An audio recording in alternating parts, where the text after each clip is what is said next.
Kung Fu Canines, The Big Game. Join us as we remember it all in a special documentary, The Big Game, A Look Back. Coming up next.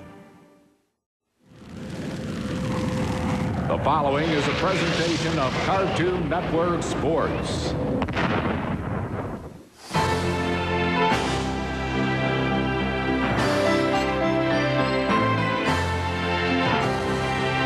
Bugs Bunny is at the 30, the 20, the 10.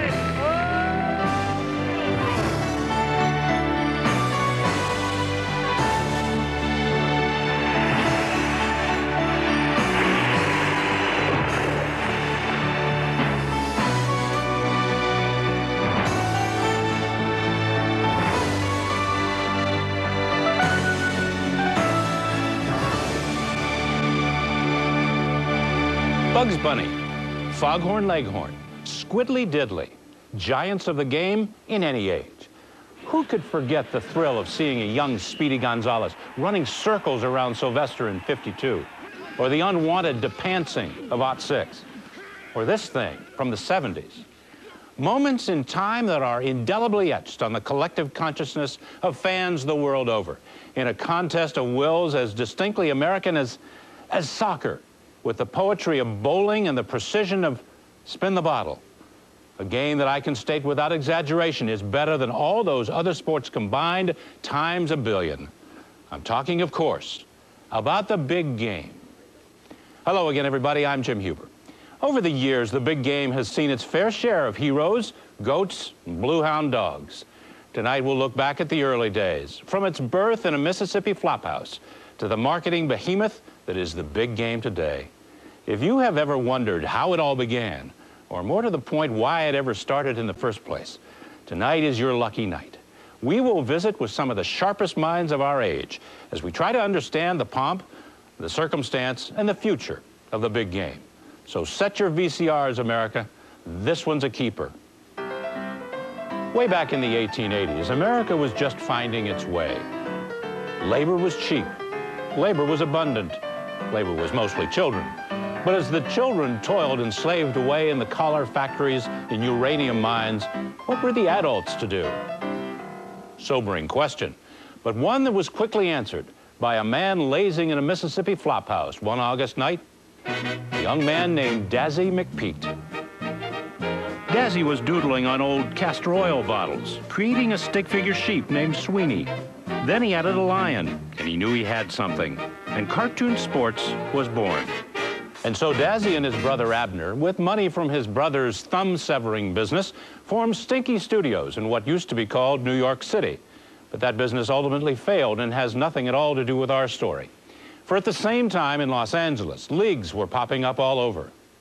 Well, cartoon sports became a thing. You know, everybody was getting rich starting a league. There was Disney, Fleischer had a league, Warner Brothers. MGM. MGM. Warner Brothers was amazing. I mean, think about who we had. We had Daffy, we had Porky, we had Bugs Bunny. They didn't have a script. It wasn't something that was pre-planned. They had no idea where they were going or how they were going to get there. They just did it. They jumped in. They got both feet involved. Crazed Duck, Best Stuttering Pig, 42-7. Daffy Mallard dons dress, defies physics. Defies physics. Now, who does that? Half an hour later, an extremely young Bill Hanna and Joe Barbera met in a sailor bar in Houston, and on a bet, mind you, formed the Hanna-Barbera League. Hanna-Barbera rules. Each league had its own unique style of play, and a rivalry was born. WB players were more animated. I mean, it is true. But the HB League had strategy. It was more of a thinking man's game. Thinking man's game? They're cheap imitations of the WB League. Back in those days, you were either a diehard WB fan or a diehard HB fan. But, hey, nowadays, it's just the opposite. The league started to innovate, and with a nod to the recent Scopes monkey trial, began to evolve. In the old days, it was simple. It was about the playing. But then Acme gets involved with their anvils, and then the next thing you know, it's catapults, rocket skates, cannons. Changed the game, in my opinion. I remember one game over in the short-lived MGM League where they went absolutely nuts with things falling on people. You know, there was a luxury liner and a horse, for crying out loud. Can you imagine? A horse? Incredible. But I'll tell you one thing, those catapults can really tear up a field. Made my job heck. The nation was booming, and so was the game. And people were dancing to the red-hot rag. But then, bam, the Depression hit. It was especially hard on the WB and HB leagues, partly because so many of their players were edible. It wasn't unusual in those days to see characters play on Saturday and then see them in the soup du jour on Sunday. It was a terrible time. We forget. Harry the Hare, along with Delaware Duck, were made into a roast. Chuck Juicy Fried Chicken. I don't know what happened to him, but with a name like that... Oh, it was a shame. A tasty, tasty shame. But the tide soon changed. The remaining players would escape the frying pan straight into the fires of World War II. We had no choice. We had to serve our country. Genies were especially needed on the front lines. But as the greats traded in their anvils for ammo, who to entertain the folks working back home? The answer? Women. Cartoon women. Well, this was a chance for all the dames to prove that their skill at the game was equal to the men's.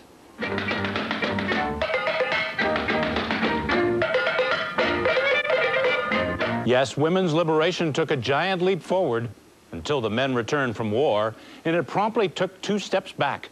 2 steps back into the kitchen, or if they were lucky, the mud wrestling pit. But the sport continued to grow. Cut to 1971. The times they were a-changin', a nation divided. On one side, the establishment, the status quo, the man. On the other side, the long hairs, hippies, yippies, yogis, and yahooies, burning bras and draft cards and mooching picnic baskets from the man. The nation was in turmoil. It needed a solution, or even better, a distraction, a big distraction. Enter Foghorn Leghorn, father of the big game. Foghorn was a natural-born huckster, whether it was conning his way into a hen house or persuading a chicken hawk to do his dirty work. Foghorn was a man who knew how to play the angles. And when he saw the leagues, he saw opportunity. Now, to be more exact, he saw Benjamins. He had a dream, you know. He wanted to unite the leagues into one league with one set of regulations for one big game to decide it all, you know. He also had a dream of going to school in his underwear. But the leagues were controlled by rich men sitting in boardrooms around those big tables. You know, they wouldn't even meet with Foghorn. He was a rooster, for crying out loud. He didn't even have a suit. And this was before Casual Fridays. But Foghorn did have that meeting, and after a heated 14-hour debate, he got what he wanted. How'd he do it? It's still a mystery. Well, mystery in my eye. He was in cahoots with the Anthill mob. No, that's never been substantiated. I can't comment on that. And so the first big game premiered. The year was 1972. Hello, sports fans, and welcome to the first big game. Yogi Bear versus Ranger Smith. Should be groovy. Yogi's going deep in the picnic basket. Wait, holy smokes, there's Ranger Smith in for the interception. I'll teach you a lesson, Yogi Bear. Hold on, there's Boo Boo. Little Boo Boo is off into the end zone. As for the final score, it was a blowout, 34-0. It just goes to show Yogi can't fight City Hall or the Parks Department. Going down, Yogi. Yogi. He fights authority. But authority always wins. But despite the uneven matchup, the fans were entertained. Perhaps we saw in Yogi's repeated frustrations a catharsis for our own. Or maybe we just love that cute little boo-boo. Either way, the big game was a hit. So there it was, a 4-foot chicken with a dream, a sport just coming out of adolescence, a world hungry for a good-tasting diet soft drink. The stage was set then for even more disappointment and misery, especially in the soft drink department. When we return, we'll take a look at the golden age, and then scandal. Welcome back, everyone. For those of you who have just tuned in, shame on you. Now, we know Americans love three things above all else: anything by David E. Kelley, loose-fit jeans, and winners. In fact, when given the choice of winning or losing, most red-blooded Americans consistently choose winning. And the history of the big game is no different. Let's take a look then at the golden age of the big game with some of our favorite plays and players. Okay, come on inside and we'll show you the facility.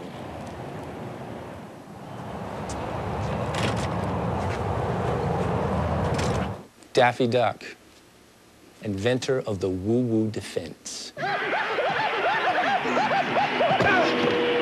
Jabberjaw invented the woo-woo defense.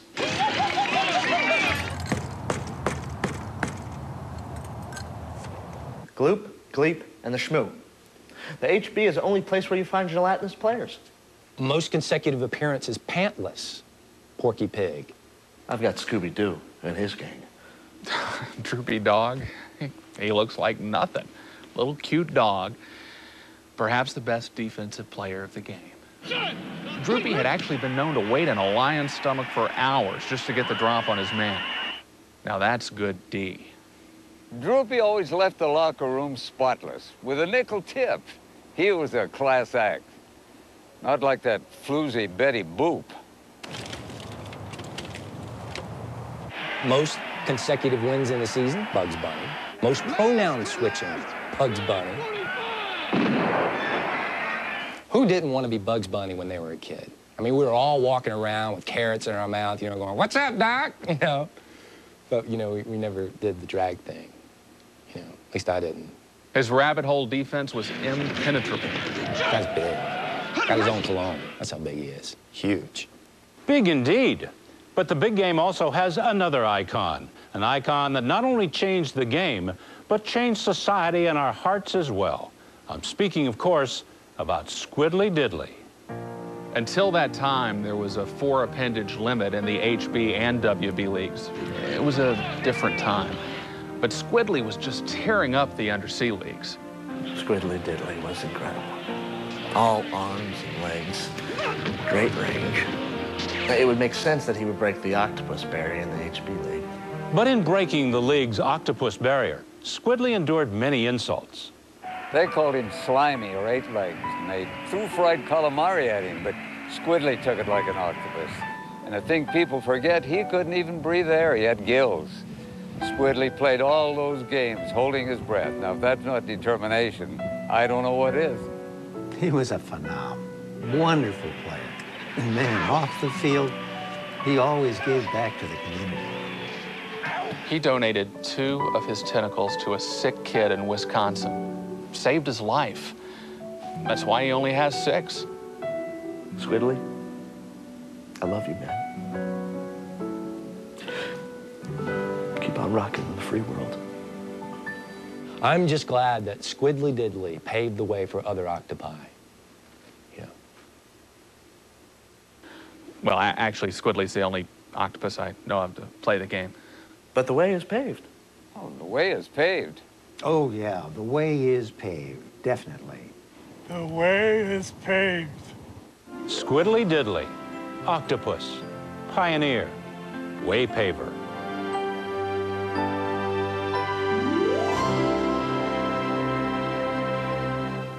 Overall, the big game has enjoyed its fair share of success. It has basked in the warm glow of the accolades from pundits and fans alike.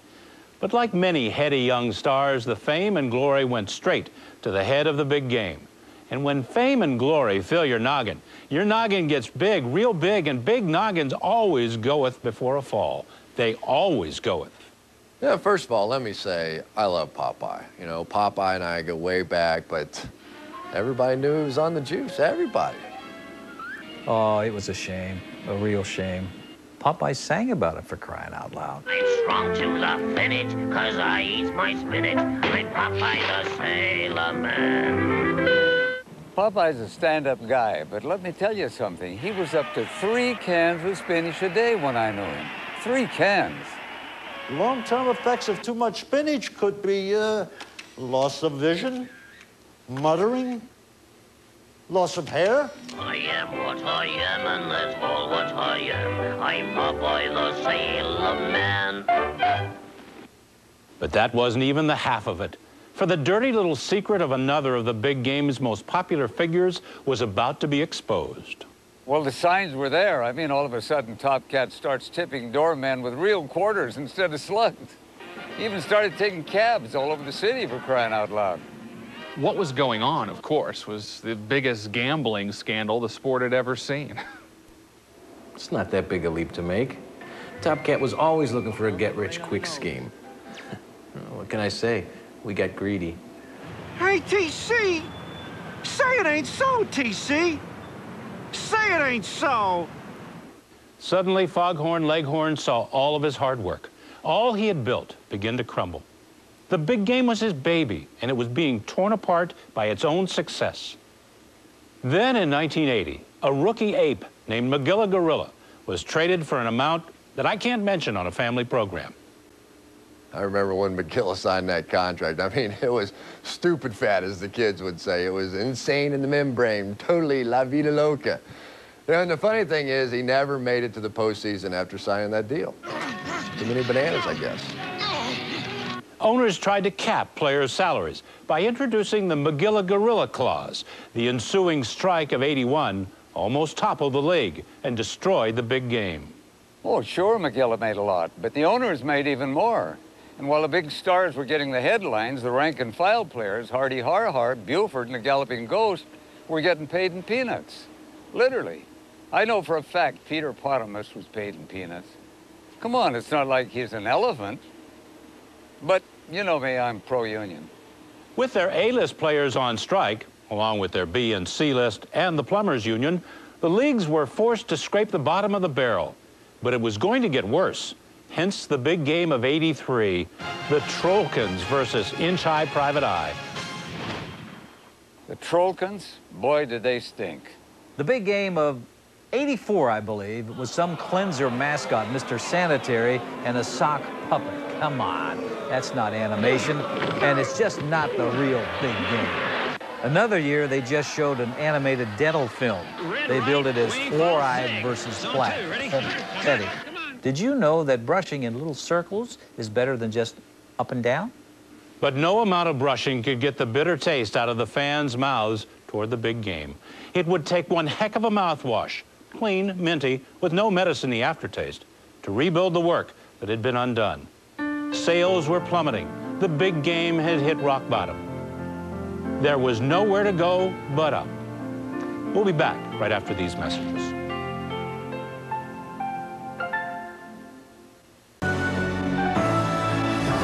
Welcome back, everyone. If you're just tuning in, I'm your host, Jim Huber. If you've been watching the whole time, hi there, friend. Well, the '80s were finally over, which was bad news for John Hughes and the Rubik's Cube guy, but good news for the big game.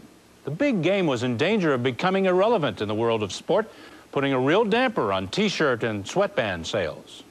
Foghorn was desperate. The strike was over, but he needed some marquee names, and fast. Foghorn Leghorn made some midnight phone calls, you know, cashed in a few favors. You know, he called up and said, I said this is a Foghorn Leghorn. And just like that, the classics were back. Really got to give credit to Tom and Jerry. I mean, they played like a cat and mouse possessed that night. Jerry's got one of those big mixing spoons. A ladle. Yeah, and he's poking Tom with it. Boom, boom. And a nice pickup, even though he's not supposed to be on the couch. Now Jerry in the shotgun. He told us before the game he'd go to the run and shoot when he got behind. Interception. They're going to have to get the trainer out there and unjam that paw. One word sums up the level of play in Tom versus Jerry. Elegant. They played an elegant game. Big league hitting. Boom. The big game was big again. Then came big game 27, Sylvester versus Tweety. Tweety makes the snap. Sylvester sets. And Sylvester is shaken up on that play. I'll tell you, you have to tip your hat to him. He is not giving up this game. You know, Pat, we hear the phrase, hang in there, kid. He's thrown around a lot in this league. Well, I've talked to a lot of cats, and to a cat, they all say Sylvester is the one that hangs in there longer than... Okay, well, I never liked that poster anymore. Oh, with Sylvester versus Tweety, you had something else working. That dark, smelly place deep inside of us that hopes that cute little bird finally gets it. I don't think this is just me. Am I right? Attendance was up. The big game was again the focal point of the American psyche. Big Game 28 could be the biggest yet, you know. I wouldn't miss this one for the world. Everybody's got to come see this game. Bring your cats, bring your dogs, bring everything. This is the big game. You got to bring it all to this game. There's no championship like the big game. It's unique, and I love it. Why is the big game so popular? You know, why does Bugs Bunny say, "What's up, Doc?" You know, it's, you know? It's like, grrr, you know? It's grrr, you know? Why is the big game so popular? I can't answer that question. But you may find the answer in my new book, The Big Game. Why is it so popular? You know, I went to Tibet this summer. People riding bicycles would call out, "Big game guy, big game." That is really huge. When we get back from this important message, some final thoughts on the big game. Now you can own all the greatest moments from the big game. You mean me? Yes, you. All right! For a limited time, Cartoon Network Sports is making available The Big Game, a look-back special collector's leather-bound edition. Tell me more. All of your favorite big game facts and trivia permanently preserved in hospital-grade lucite. Hospital-grade lucite? All right. Plus, you will receive a limited edition Sylvester versus Tweety phone/clock radio for your trouble. I love Sylvester and Tweety. We love telephones. I love clock radios. Then you'll love The Big Game, a look-back special collector's leather-bound edition. Order yours today. Thank you, Cartoon Network Sports. From a doodle on a castor oil bottle in 1882 to a 100,000-seat stadium with 3.2 billion viewers worldwide, Big Game has sure come a long way, baby. Let me leave you with a rather profound thought from the father of the big game, Mr. Foghorn Leghorn. The big game, Foghorn says, could be the game for the 2000s. You drop a piano on Elmer Fudd, it's no big deal. You drop a piano on Keyshawn Johnson, I got news for you, friend. He ain't getting up. Prophetic words from a visionary rooster. I'm Jim Huber. Thanks for watching The Big Game, A Look Back. We'll see you next year. And don't forget to watch Big Game 28, Roadrunner versus Coyote, right here on Cartoon Network. Good night, everybody.